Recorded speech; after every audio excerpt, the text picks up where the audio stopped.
The art of fencing is still captivating. It's used in modern-day movies about the past, both serious and comical, and has been an Olympic sport since 1896. But it can also be an invigorating workout, as Yesenia de Avila found out. Here at Brooklyn Fencing Center, concentration, agility, and precision are just some of the traits of these modern-day warriors. The ancient art of fencing dates back to 1200 BC. The Egyptians, Greeks, and Romans practiced this combative sport that was commonly used in wars, but also as entertainment. In modern times, we often see theatrical fencing in commercials and films like The Princess Bride and Pirates of the Caribbean.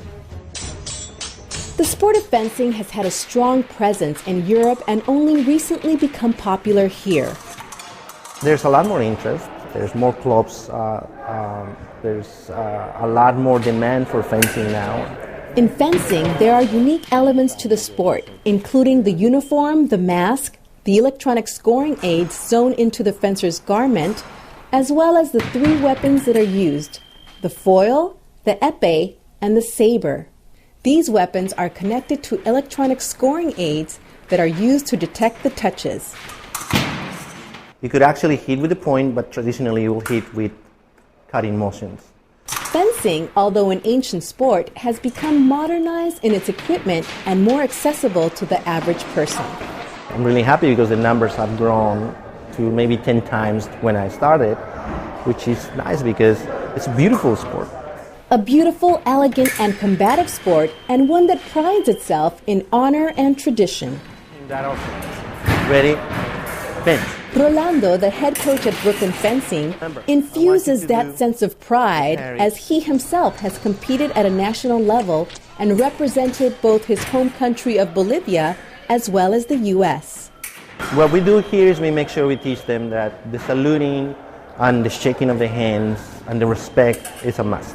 It's part of the sport and it's something that should not die. Along with the tradition, fencing requires mental focus and skill. The best in the world aren't the tallest or even the strongest or the fastest. It's the smartest fencers that are really the top.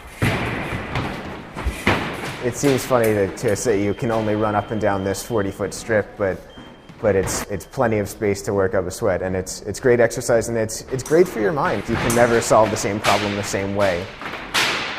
You have to expect what your opponent is about to do. Not like chess where you actually take turns and you can think about it. In recent times, the popularity of women fencers has also grown. I've seen an influx of girls coming in. I think it's tripled its numbers in the past 5 years. I myself wanted to get in on the action. I was certainly challenged mentally and physically. I sense that this group, ranging from male, young, female, and fierce, have high aspirations within the sport. I'd like to compete nationally and represent the U.S. I know that's a really big goal, but that's what I would really want to do. And these fencers also want to extend the invitation to others. I'd say to go for it because it's really fun, and fencing, it really doesn't matter who you are, where you come from. It doesn't matter whether you're a girl or a boy, what age you are. It's a sport that's really for everyone. Well, that will do it for this trip around the neighborhood. Be sure